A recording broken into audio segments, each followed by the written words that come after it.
Without any warning, I got the news that my mother-in-law had passed away. Naturally, I wanted to attend the funeral, but my husband yelled at me, "Don't you dare come. Do you understand? What kind of daughter-in-law wouldn't go to the funeral? My mom hated you. Don't even think about showing up, you'll just be a nuisance."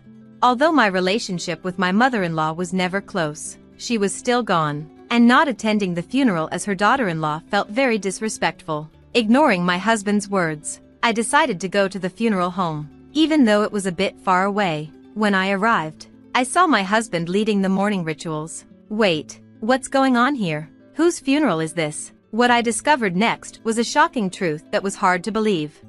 My name is Sophia. I'm 30 years old, and I've been married to my husband William for 3 years. Things were good back then, but not anymore. I won't sugarcoat it, I'm not happy with my marriage. The main problem is my husband. I became a housewife after we got married because when he proposed, he asked me to quit my job and stay home. Since I was just an office worker without much passion for my job, I agreed and quit, but that was a mistake.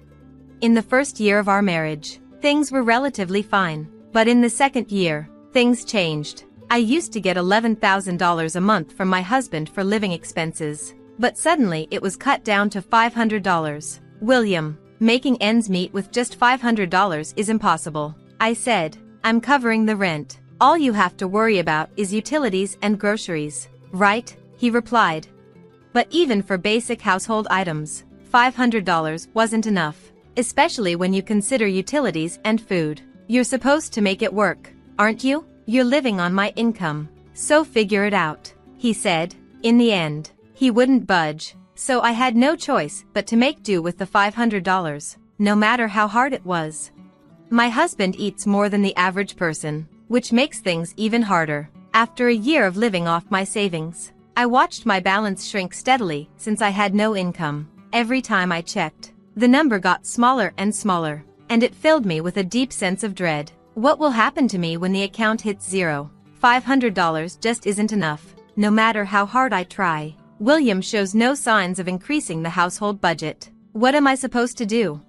That's when I decided it was time to go back to work. Even if I could only find a part-time job, I might be able to earn between $800 and $900 a month, which would make life easier. That night, when I suggested the idea to my husband, he reacted strongly, almost in shock. "Work? You can't be serious." "No way," he said. "Why not? It would give us more breathing room," I replied. "If life is tough, it's because you're bad at budgeting. It's your fault," he shot back. "I've done all I can, but life is still hard. That's why I've been considering other options." Playing the victim. "Huh? You only live because of me. How dare you even suggest that?" His dismissive tone fueled my growing anger, and before I knew it, I was yelling at him louder than I ever thought I could. "Enough is enough. You're the one who wanted me to be a housewife. Since when does yelling solve anything? I just want you to understand, how can anyone make ends meet with just $500? Shut up. Stop blaming others and figure something else out. You loser," he spat, pushing me aside and storming out of the living room. I fell to the floor, tears streaming down my face. Why is this happening? All I wanted was a peaceful married life. I always felt the need to talk to someone about my worries, but my parents live far away, and visiting them isn't easy. I couldn't stay silent anymore, so I tried to talk things out. On the other hand, my in-laws live only an hour away by car, but my husband doesn't get along with them, so we've had no contact with them since we got married. Talking to my in-laws was pretty much out of the question. After getting married, I moved closer to my husband's workplace, making it difficult and expensive to meet up with my old friends. As for my friends back home, I can only imagine what they'd say if I tried to meet up with them. So here I was, living in fear of my own husband. Then, things started to change. Recently, my husband has been spending less time at home. He started working late and going on more business trips, so he's rarely home for dinner. If he's not eating at home, I don't need to buy as many groceries, which helps me manage with the $500 he gives me each month. Also, I've started working from home and now make about $700 a month. I've begun enjoying a more independent lifestyle, especially when he's not around, and this has been going on for about a year now. Lately, My husband has been too busy with work to come home much. But when he does, he treats me terribly and shouts insults at me. Recently, he hasn't even been giving me any money for living expenses. Then one day, something unexpected happened. When my husband came home from work, he seemed really shaken. Without any warning, he blurted out, "My mom is dead." "Wait, what? Are you joking?" I asked, stunned. "Why would I lie about something like this?" he yelled back. "But your mom was still young. I'll go to the funeral with you the day after tomorrow," I said. He caught me off guard with his response. "No, you stay here." "What do you mean? Why would you go alone to your mother's funeral?" I asked, confused. "She's my mom, so I should be the one to go. You don't need to come," he said. "Wait a minute. That's ridiculous. She's my mother-in-law too," I protested. "That doesn't matter. I'm enough for my mom's funeral," he insisted. "Are you serious?" I couldn't understand his reasoning, and my frustration grew. His impatience was obvious as he said, "Just don't come to the funeral. Got it?" "What are you talking about? What kind of daughter-in-law doesn't attend her mother-in-law's funeral?" "Enough. Mom hated you, okay? Just don't show up at the funeral." "What? My mother-in-law hated me?" "Yes, exactly. So even if you did come to the funeral, my deceased mom wouldn't be happy." I can't believe this. My chest hurt as the harsh truth hit me. Seeing my reaction, my husband sighed in annoyance. "Enough already. If mom hated you, dad feels the same. Your presence would just make everyone uncomfortable." "Fine, I get it. Just stop," I said, feeling defeated. "Good, don't come to the funeral," he said, pressured by my husband. All I could do was nod. 2 days later, early in the morning, my husband was busily getting ready, quickly putting on his clothes. When he went to the bathroom, I picked up his discarded pajamas. That's when I noticed his phone left open on the table. It looked like he had been checking out the venue for today. The driving directions were up on the screen. It was about a 40-minute drive from home. Something felt off. Wait, something's not right. That direction isn't toward William's family home. It would take at least an hour and a half to get there from his parents' house. Why would they choose a location so far away? Caught up in these thoughts, my husband returned from the bathroom. Having finished setting his hair, I quickly moved away, pajamas in hand, making sure he didn't notice I'd seen his phone. He said, "I'm leaving," and walked out the door. Still feeling uneasy, I decided to attend my mother-in-law's funeral, dressed in mourning clothes. When I arrived, I couldn't believe my eyes. The seats for the family and staff were filled with unfamiliar faces, and there was my husband, giving a speech as the chief mourner. "Thank you all for gathering here today in honor of my wife," he said. "My wife, Riley?" I watched in shock as William shed tears, pretending to be a grieving husband. Normally, I would have confronted him right away, but I couldn't bring myself to break the solemn atmosphere. Just then, I overheard a conversation between some women sitting behind me. "Did you hear? The chief mourner is divorced." "Really? He seems so steady." "Yeah, his previous wife was a handful. You know, apparently, she left him with a huge debt. That's troublesome." Finally, she left the divorce papers and walked out. He met his current wife soon after, even knowing she was sick and wouldn't live long. They got married because they were in love. So it's a love story. Huh? Debt? Leaving? I had never done any such thing. Anger boiled inside me as I realized the story had been twisted. I had to check for myself. Upon investigation, I discovered that our divorce had been finalized about 6 months ago. My husband probably met his now sick wife soon after our divorce and married her. The reason he hardly came home was that he was living a newlywed life with her. As I connected the dots, my anger reached its peak. He had me removed from the family register and married another woman behind my back. Enough with the insults already, this was it. I'd had enough. It was time for reckoning.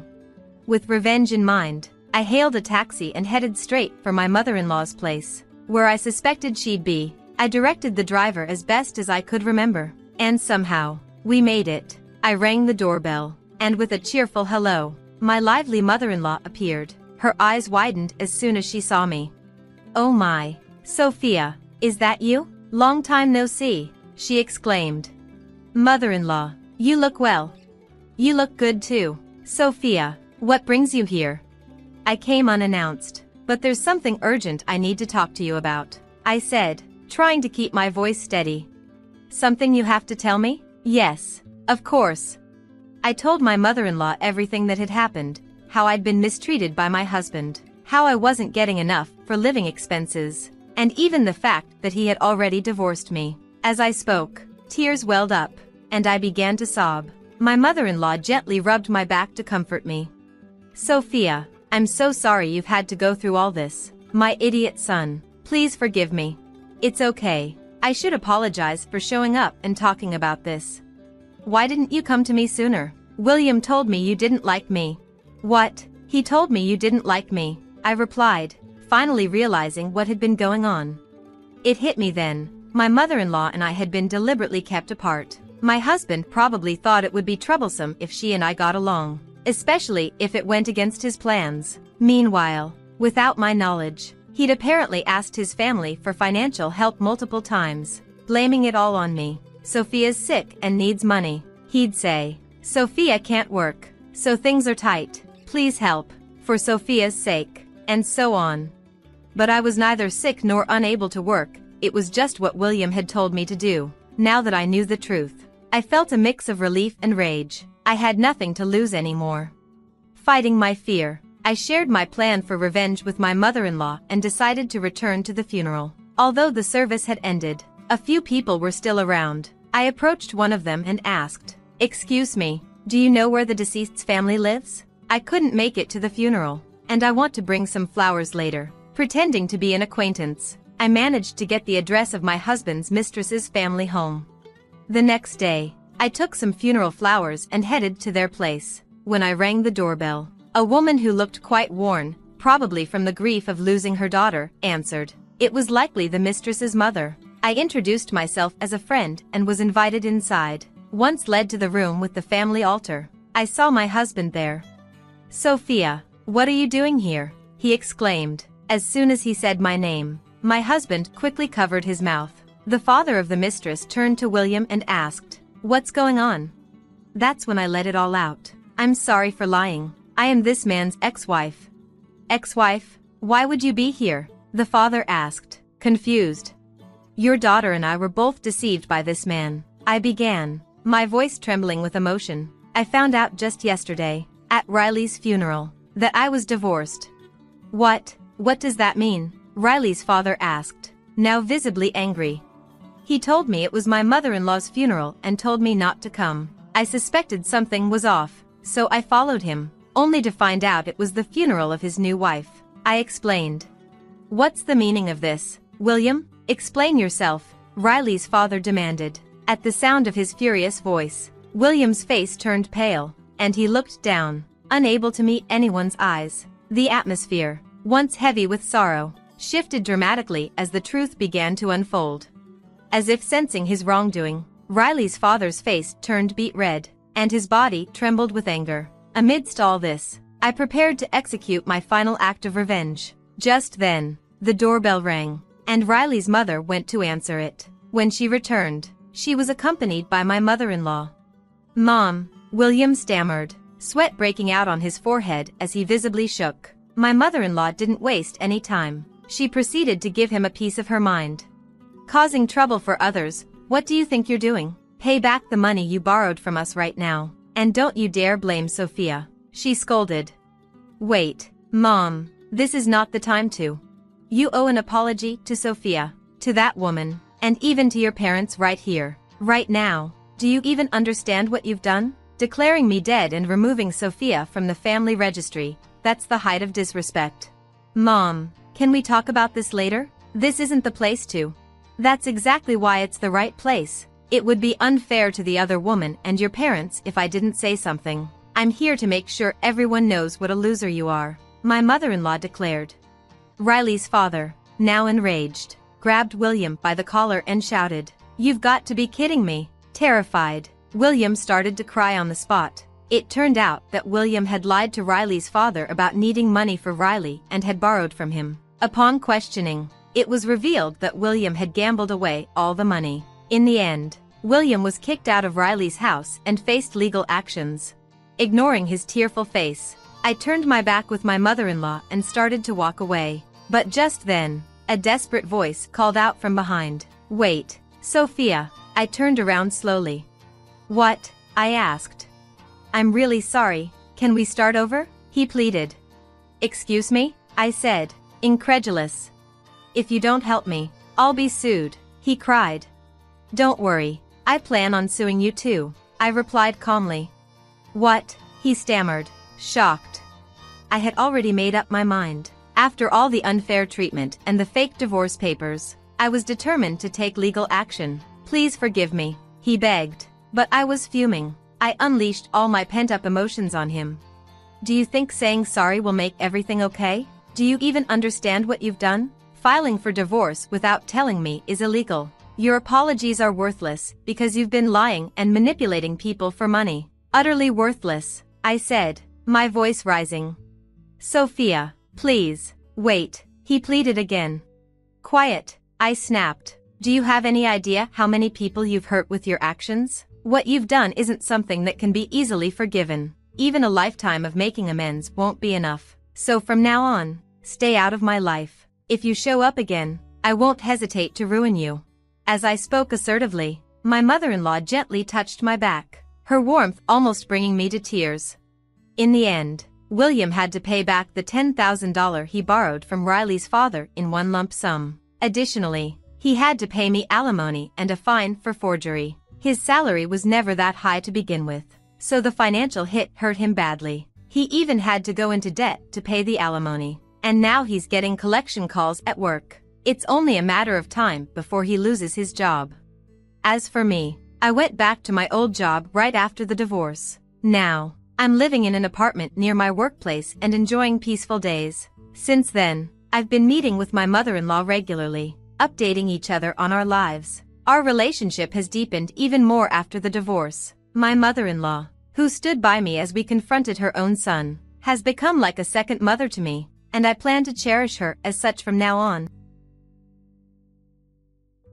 My name is Mary, and this is the story of how my life turned into a living nightmare. When I first met Jacob, I believed he was the man of my dreams. Little did I know that behind his charming smile and dashing looks hid a monster waiting to be unleashed. It was a warm summer evening when fate brought us together at a friend's party. Jacob's charisma was undeniable, and I found myself drawn to him like a moth to a flame. Our conversations were filled with laughter, and our connection felt like destiny. Within months, we exchanged vows and became husband and wife. The early days of our marriage were blissful, as if we were living in a fairy tale. Jacob doted on me, showering me with compliments and affection. But as the honeymoon phase waned, I started noticing subtle changes in his behavior. One evening, as we sat together on the couch, I mustered the courage to broach the subject. "Jacob, I've noticed that you've been acting differently lately. Is everything okay?" He turned towards me, his expression clouded with an unseen darkness. "Mary, you have to understand that I come with baggage. I have a son from my previous marriage, and he's always been a challenge. It's not easy for me to balance my responsibilities as a father and a husband." His words sent a chill down my spine, but I reassured myself that every relationship had its challenges. Little did I know that his words were just the beginning of a much deeper problem. As weeks turned into months, the cracks in our relationship became more apparent. Jacob's son, Ethan, who lived with us, made it clear that he resented my presence in their lives. His disdain was palpable, and it seemed to fuel Jacob's own frustrations. One evening, as I prepared dinner in the kitchen, I overheard a conversation between Jacob and Ethan that sent shivers down my spine. "Ethan, why can't you accept Mary as part of our family? She loves you and only wants the best for us," Jacob pleaded. Ethan scoffed, his voice laced with bitterness. "She's not my real mom, and she never will be. I won't let her replace my mother." The weight of those words crushed me, as if my dreams were being shattered before my eyes. The realization that I was viewed as an intruder, an outsider in my own home, was devastating. From that moment on, our lives descended into chaos. Jacob and Ethan treated me as a servant, constantly belittling me and ordering me around. Their insults cut deep, and I felt like an invisible presence in my own marriage.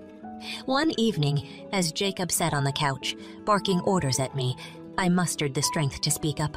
"Jacob, I can't continue living like this. I deserve respect and love, not constant demands and insults." He turned towards me, his face contorted with anger. "You're overreacting, Mary. Just do what you're told and stop complaining. It's your duty as a wife."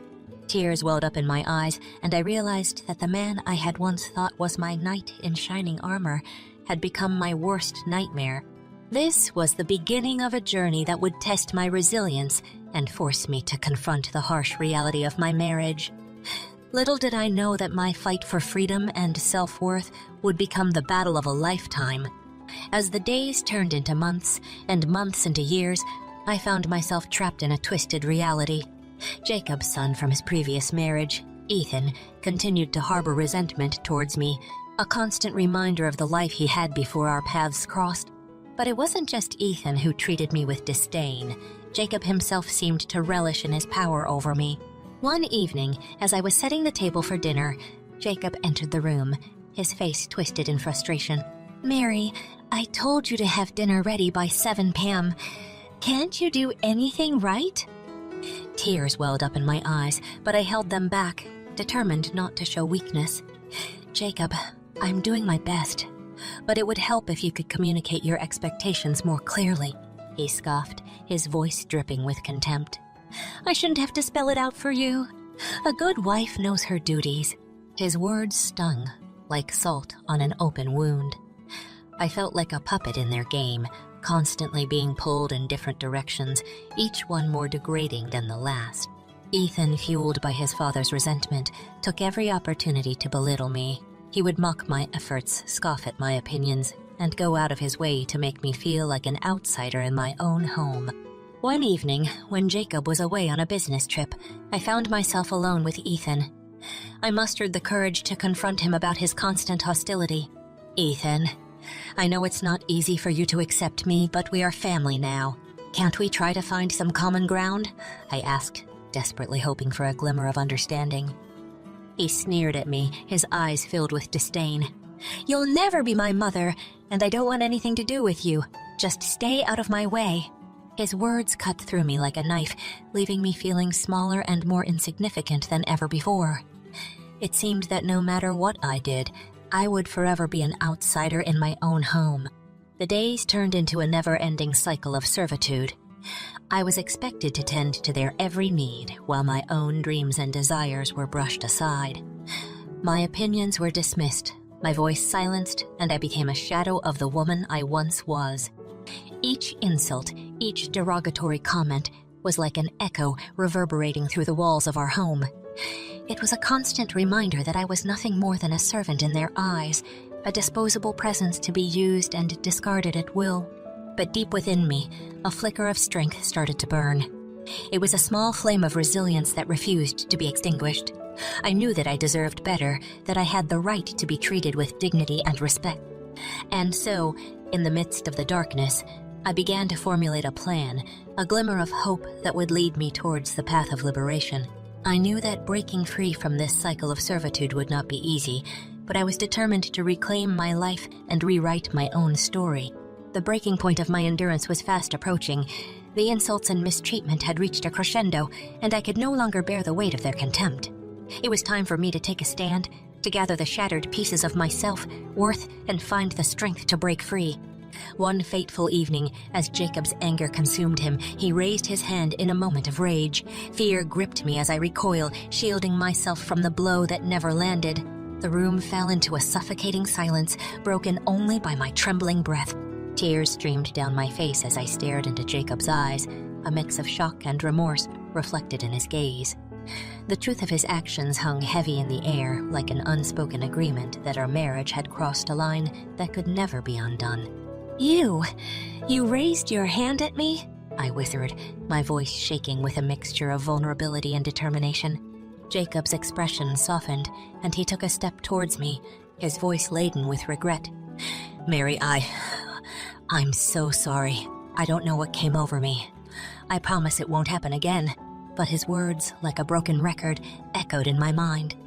How many times had he uttered those apologies before, only for the cycle of abuse to repeat itself? This time, I knew that I couldn't settle for empty promises. The weight of his actions and the countless insults hurled at me finally broke through the walls of denial that I had built around myself. In that moment, clarity washed over me like a cleansing wave, washing away any lingering doubts about the toxicity of our relationship. The following morning, I made a decision that would alter the course of my life. I packed a small bag with the essentials, gathering the fragments of my shattered spirit, and I left our home. I needed distance and time to heal, to rediscover the woman I'd lost in the shadow of their cruelty. A week passed, and I found refuge at a friend's house. It was there, amidst their warmth and support, that I began to rebuild my broken confidence. Surrounded by love, I realized that I deserved better than the life I had endured for so long. One evening, as my friend and I sat on the porch, sipping tea and sharing stories, I mustered the courage to voice my decision. "I've made up my mind, Sarah," I said, my voice tinged with determination. "I'm going to divorce Jacob. I can't continue living in a toxic environment, and I refuse to be treated as a lesser human being." Sarah placed a comforting hand on mine, her voice filled with unwavering support. "Mary, I stand behind you no matter what you decide. You deserve happiness and respect. We'll get through this together." Her words ignited a spark of strength within me, fueling my resolve to seek justice and reclaim my life. The road ahead would be challenging, but I knew deep down that I had made the right choice. It was time to take control of my destiny and emerge from the darkness into a future filled with self-worth and freedom. With a heavy heart and a newfound determination, I left the toxic environment that had consumed my existence and sought refuge at my friend's house. It was there that I found solace, support, and the love I had longed for. My friend, Sarah, welcomed me with open arms, offering a safe space where I could begin to heal from the emotional scars inflicted by Jacob and his son. Her home became my sanctuary, a place where I could rediscover myself and rebuild the shattered pieces of my identity. One evening, as Sarah and I sat in her cozy living room, surrounded by the comforting glow of candlelight, she gently asked, "Mary, how are you feeling? Is there anything you'd like to share?" I took a deep breath, my voice filled with a mix of vulnerability and determination. "Sarah, I've realized that I can't continue living as a victim. I deserve happiness, respect, and a life free from abuse. I've made the decision to divorce Jacob." Sarah's eyes filled with empathy as she reached out to hold my hand. "Mary, I'm proud of you for taking this step.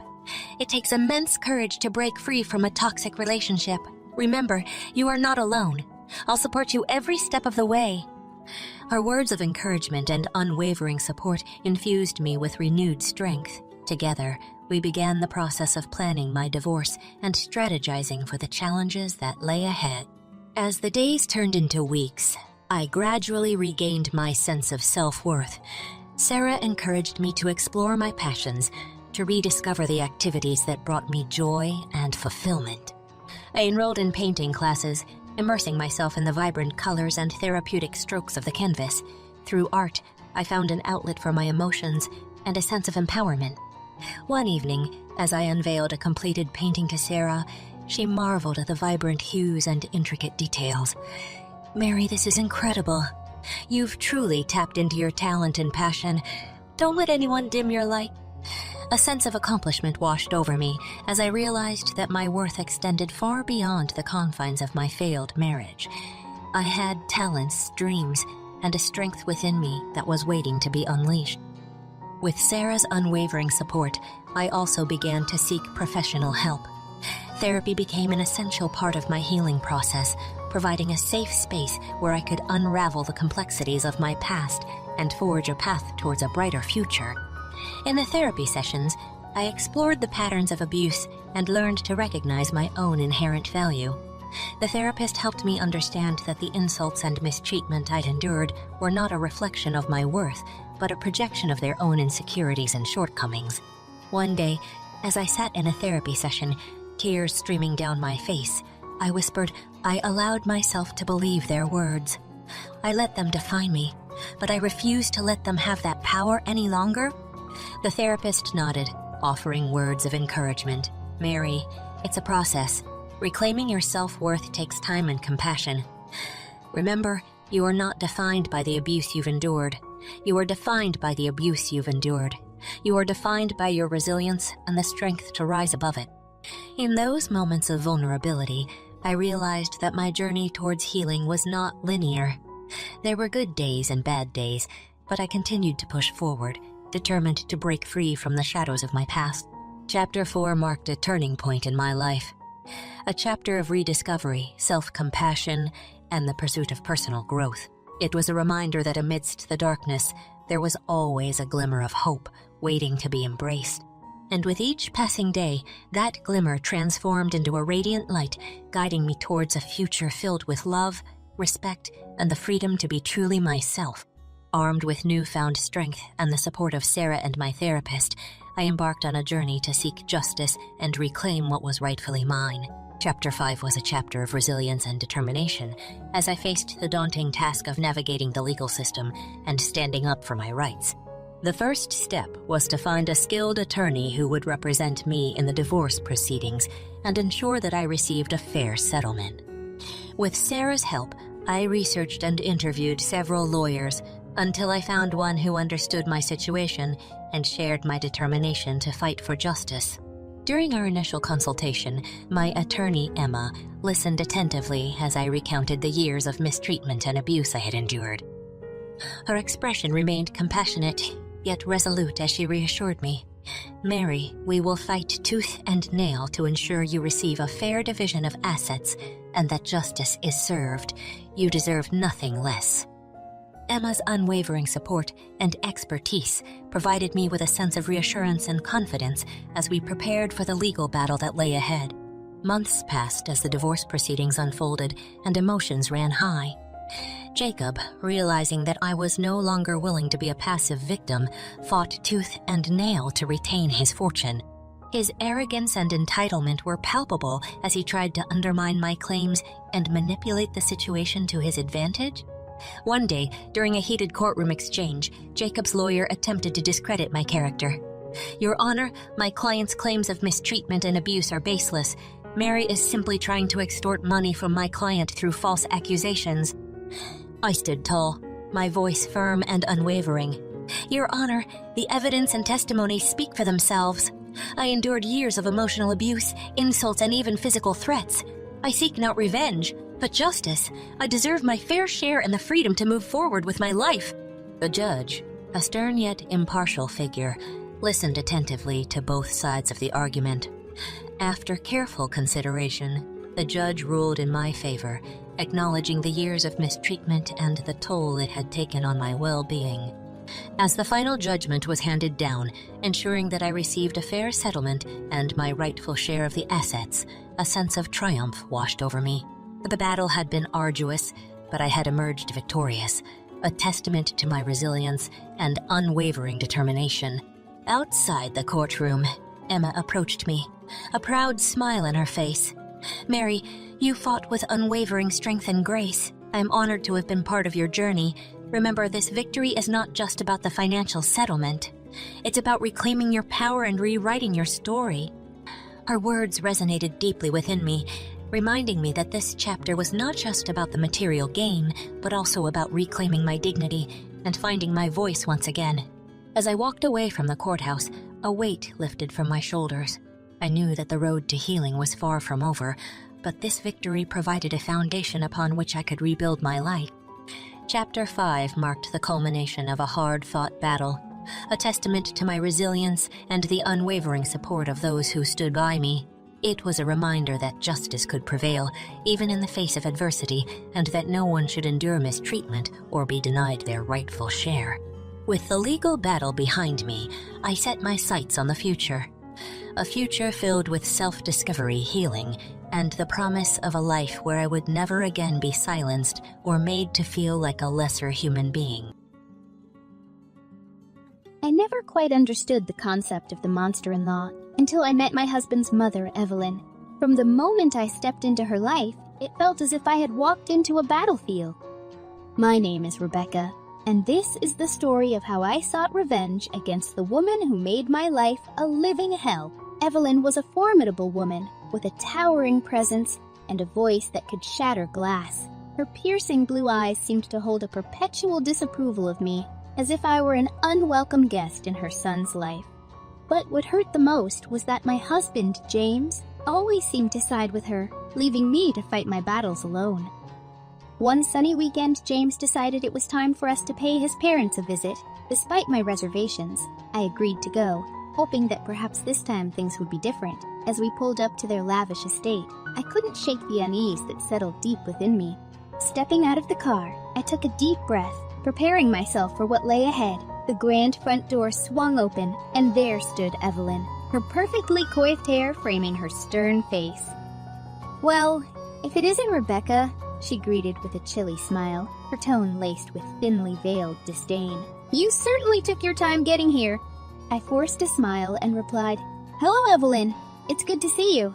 She glanced at my casual attire, a disapproving glint in her eyes. "Oh, I see you didn't bother to dress appropriately for the occasion. James, you really need to teach your wife some manners."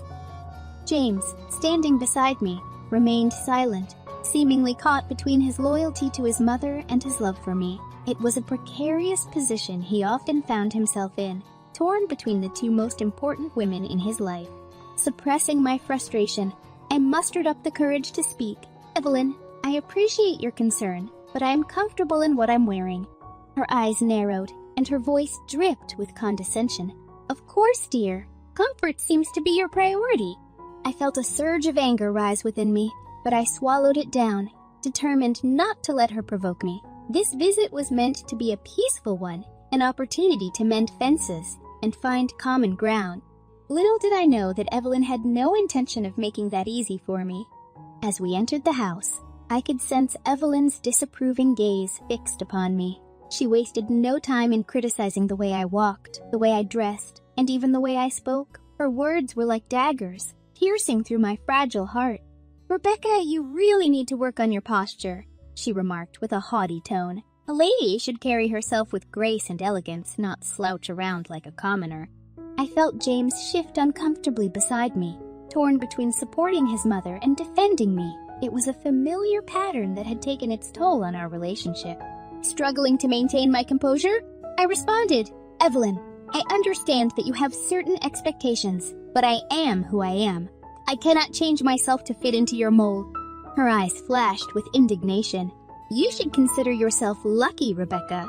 My son is a catch, and yet you seem determined to squander this opportunity with your stubbornness." I bit my lip, fighting back tears and the words that threatened to spill out. Evelyn's words cut deep, reminding me of the constant battle I faced, not just with her, but with my own self-doubts. I couldn't let her break me. I had to find a way to stand up for myself, even if it meant taking drastic measures. Little did I know that this weekend visit would mark the beginning of a journey towards revenge, where I would take back control of my life and prove that I was more than just an object of scorn. One sunny weekend, James decided it was time for us to pay his parents a visit. Despite my reservations, I agreed to go, hoping that perhaps this time things would be different. As we pulled up to their lavish estate, I couldn't shake the unease that settled deep within me. The imposing front gate swung open, revealing the meticulously manicured grounds of Evelyn's estate. The grandeur of the house itself was enough to make anyone feel insignificant. I took a deep breath, trying to steady my nerves as we stepped out of the car. Evelyn appeared at the top of the grand staircase, her presence commanding attention. Her perfectly styled silver hair shimmered under the sunlight, and her steely gaze met mine with a mix of disdain and amusement. Well, if it isn't Rebecca," she drawled, her voice dripping with false sweetness. "I suppose you finally found your way here." I plastered a polite smile on my face, determined not to let her snide comments get to me. "Yes, Evelyn, it's been a while. How have you been?" She offered a patronizing smile, her eyes scanning me from head to toe. "Oh, we know, busy with important matters. Unlike some people, I have a life beyond superficial distractions." I clenched my fists, fighting the urge to retort. James stood beside me, his gaze shifting uncomfortably between his mother and me, a clear indication of the battle that waged within him. As we entered the house, Evelyn's disapproving gaze never left me. She took every opportunity to criticize my appearance, my manners, and even the way I spoke. It seemed like she had an endless arsenal of insults, and she relished in using each one to chip away at my self-confidence. Sitting at the dinner table that evening, tension hung in the air like a heavy fog. The fine china and silverware seemed to reflect the strained atmosphere. Evelyn's icy gaze was fixed on me, her lips curled in a smirk.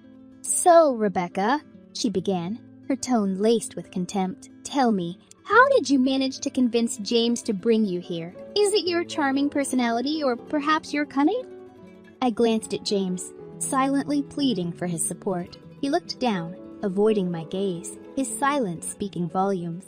"Summoning my courage," I responded, my voice steady. "Evelyn, I didn't convince James to bring me here. We are married, and as his wife, I have a rightful place by his side." Evelyn laughed, a cold, mirthless sound that sent shivers down my spine. "Marriage doesn't automatically grant you a place in this family, my dear. You have to earn it, and so far you've done a dismal job."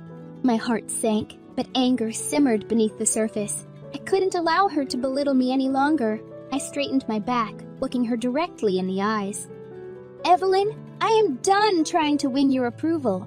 I am here because I love James, and I hoped that we could find some common ground. But if all you have to offer is disdain and hostility, then I don't need it. I alone need it. I am my own person, and I will not let you define my worth." The room fell into silence, the weight of my words hanging heavily in the air. Evelyn's face contorted with anger, but for the first time, I saw a flicker of uncertainty in her eyes. I had challenged her authority, and it was clear that she hadn't expected such defiance. James finally spoke, his voice wavering with a mixture of frustration and desperation. "Mother, Rebecca is my wife, and I love her. I won't stand for you mistreating her any longer." Evelyn's face hardened, her voice sharp as she replied, "You may love her now, James, but you'll soon realize the mistake you've made. Mark my words." I glanced at James, grateful for his support, but uncertain of what the future held. The battle had been ignited, and I knew that, from this point on, there would be no turning back. Revenge was beginning to take shape in my mind, and I was determined to see it through. The tension in the air grew with every passing hour. As we sat around the dinner table that evening, Evelyn's insults reached a boiling point. She accused me of being a gold digger, of seducing James to get my hands on his wealth. I couldn't take it anymore. The floodgates of my emotions burst open, and I found myself engaged in a bitter argument with her. "You have no right to judge me, Evelyn," I exclaimed, my voice trembling with a mix of anger and hurt. "I love James, and our relationship is built on more than material possessions." Evelyn's eyes narrowed, her face contorted with rage. "Love, don't make me laugh, Rebecca. You're just a parasite clinging onto my son for all he's worth. You'll never be good enough for him." My hands clenched into fists, my heart pounding in my chest. I couldn't bear her relentless attacks any longer. With a surge of adrenaline, I rose from my seat, ready to confront her head. "On! You think you can treat me this way and get away with it?" I hissed, my voice laced with determination. "Well, think again. I won't be your punching bag any longer." Evelyn stood up, her towering figure casting a shadow over me. "You dare to defy me, little girl. I'll show you your place." In that moment, the room erupted into chaos. Harsh words were exchanged, each one cutting deeper than the last. The air crackled with the intensity of our heated exchange. Suddenly, Evelyn lunged towards me, her hands flailing wildly. I barely had time to react as her blows landed on my body, one after another. Pain radiated through every fiber of my being, but I refused to let her break me. Summoning all the strength I had left, I fought back, defending myself as best I could. Amidst the chaos, I managed to land a well-placed slap on Evelyn's cheek, causing her to stagger back in shock. "You will never hurt me again," I declared, my voice filled with newfound resolve. "I am done with you and your cruelty. I deserve better." The room fell silent, the atmosphere heavy with tension. Evelyn's eyes burned with a mix of fury and disbelief. It was a pivotal moment, a breaking point that would forever alter the course of our lives. James, who had been a silent spectator throughout the altercation, finally found his voice. "Mother, enough! I can't stand by and watch you physically attack my wife." Evelyn glared at him, her voice dripping with venom. "Your wife! She's nothing but a viper, James. She'll poison your life." James shook his head, his voice filled with determination. "No, Mother. It's you who has poisoned our relationship with your constant belittlement and abuse. I won't tolerate it any longer. Rebecca is my wife, and I stand by her." The room hung in a heavy silence, the weight of our shattered family dynamic palpable. I took a deep breath, my body trembling from the physical and emotional toll of the confrontation. It was a turning point, a moment of clarity, where I realized that I had to break free from this toxic cycle once and for all. As I made my way towards the door, Evelyn's voice echoed through the room, filled with venom and spite. "You're making a big mistake, Rebecca. You'll regret this?" But her words no longer held power over me. I had found my voice, and I was ready to embark on a journey to reclaim my life and seek the revenge I so desperately craved. With the echoes of our explosive confrontation still reverberating in my mind, I knew that it was time to take a stand. I couldn't allow Evelyn's abuse to continue, nor could I let her destroy my marriage any further. It was time to gather my strength and plan my revenge.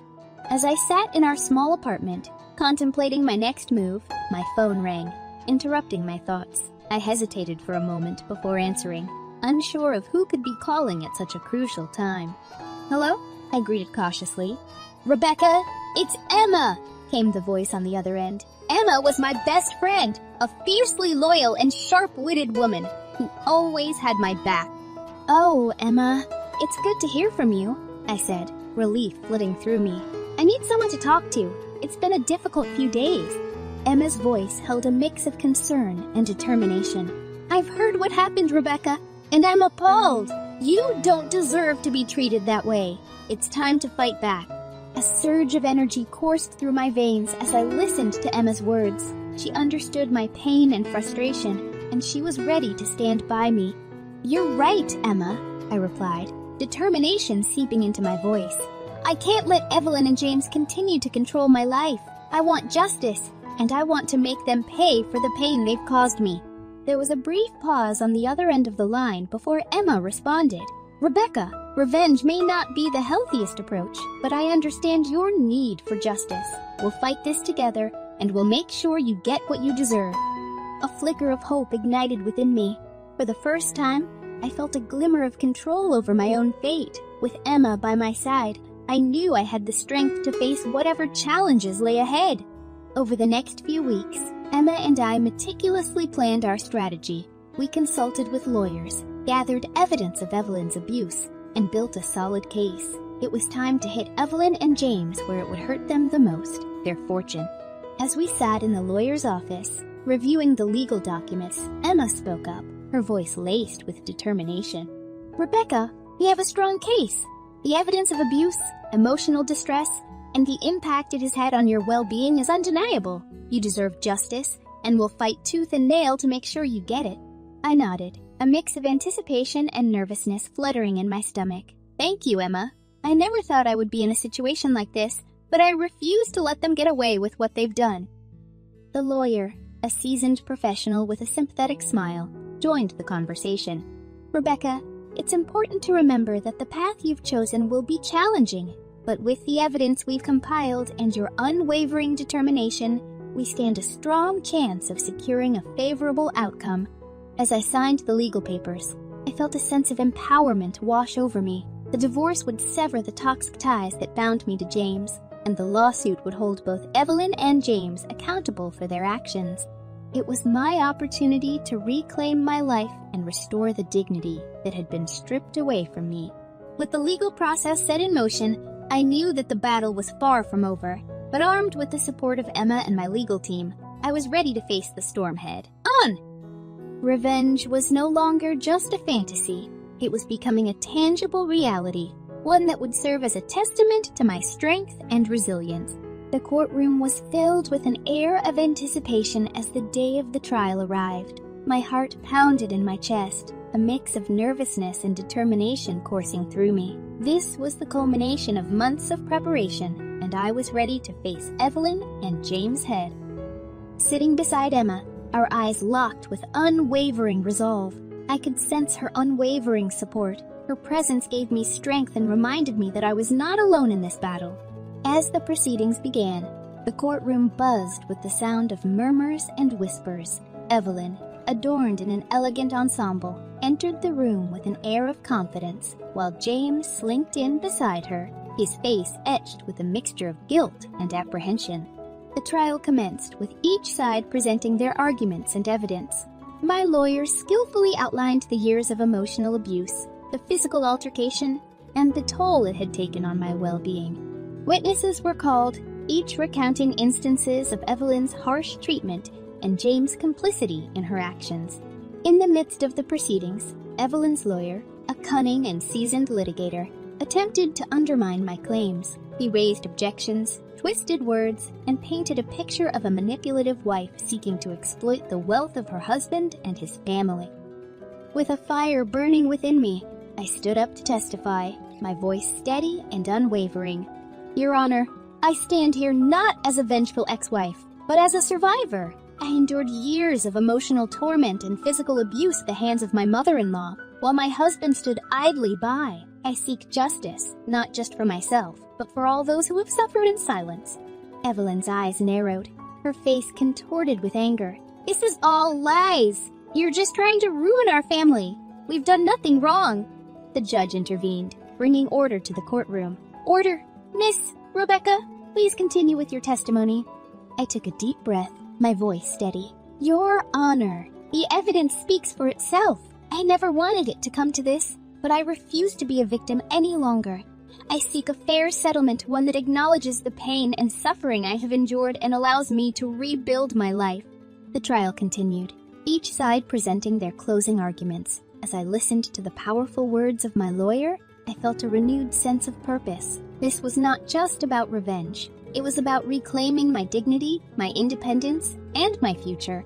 The judge took a moment to deliberate before delivering the verdict. The room fell silent, the weight of anticipation hanging in the air. Finally, the judge spoke. After careful consideration of the evidence presented, I find in favor of the plaintiff, Ms. Rebecca. It is clear that she has endured emotional abuse and physical assault at the hands of her mother-in-law, and that the defendant, James, failed to protect her. I hereby grant a divorce, awarding Mrs. Rebecca with a fair settlement and half of the marital assets. A mixture of relief and satisfaction washed over me. It was a small victory, but a significant one. The battle was far from over, but I had succeeded in getting the justice I deserved. As I stepped out of the courtroom, Emma by my side, I couldn't help but feel a sense of liberation. I had broken free from the chains of abuse, from the toxic influence of Evelyn and James. Revenge, in its own way, had been achieved, but it was no longer my sole driving force. Looking ahead, I realized that my journey was not just about seeking revenge. It was about rediscovering myself, rebuilding my life, and finding happiness on my own terms. The courtroom victory was just the first step, a step towards a brighter future where I would no longer be defined by the shadows of the past. As Emma and I walked away from the courthouse, the weight of the battle slowly lifting off my shoulders, I knew that I had emerged stronger than ever. I was ready to embrace the possibilities that lay ahead and seize my newfound freedom with both hands.